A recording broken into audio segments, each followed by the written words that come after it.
Hey everyone, welcome back. My name is lukemick, and this is my review for Begin Again.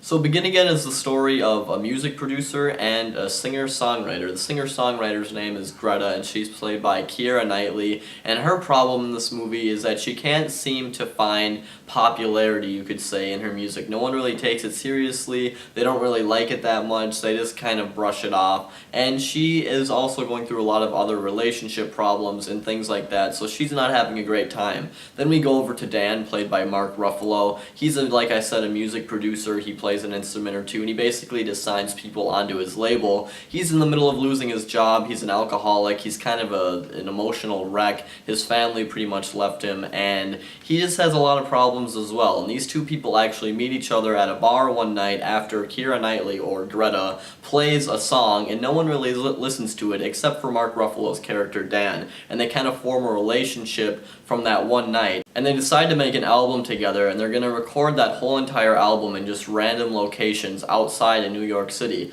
Now, Begin Again was a movie that I was really excited for. I like music. I don't like a lot of the mainstream pop music especially, and I like the cast. Keira Knightley and Mark Ruffalo are two very great actors. Both of the stars, Keira Knightley and Mark Ruffalo, did a great job, especially working together. They had a great on-screen chemistry, and Hailee Steinfeld is in this movie as well, who is from True Grit and the Romeo and Juliet movie, and she was good as well. She's kind of been playing the same character lately. She played like almost the exact same person in 3 Days to Kill, but she was good in this movie. And the thing that's great about this film is that a lot of the characters are really likable. You like a lot of them, except the one person that's not very likable, and he actually did a great job for not even being a screen actor, is Adam Levine of Maroon 5. Well, he did play a musician and a rock star, kind of like he is in real life, but there was a lot more to his character than just being a rock star, and I thought he did a really great job alongside Keira Knightley. The storytelling in this movie, especially from the beginning, is very good too. It does a great job of showing you what happened to the two main characters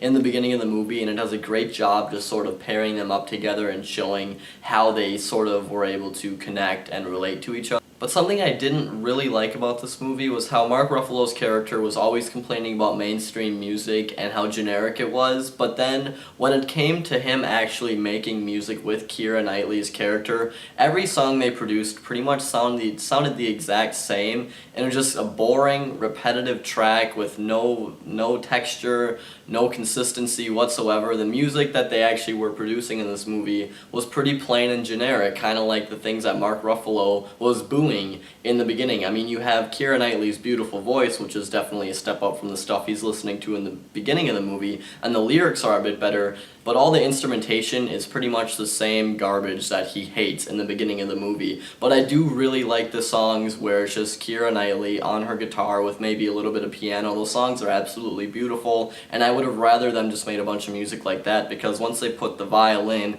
and the guitar in there and all the big piano chords, I mean, it just all sounds really repetitive with the music, and I don't want to judge this movie too much based on the music, but that's what this movie is. It's a movie that's centered around music, and when the music they're producing isn't really my kind of music, or it just kind of feels repetitive, then that's not really a good thing. That's my biggest complaint with this entire movie, is how they kind of complain about generic music and then they make generic music. But other than that, Begin Again was a very heartwarming and heartfelt movie about two people that seemed like the unlikeliest of people to relate to each other actually did. You get really great performances from everybody around. Some of the music is good, some of it really is not so good, but I'm going to give Begin Again a 3.5 out of 5 stars. So this is me, lukemick, signing off. Please subscribe, and I'll talk to you later.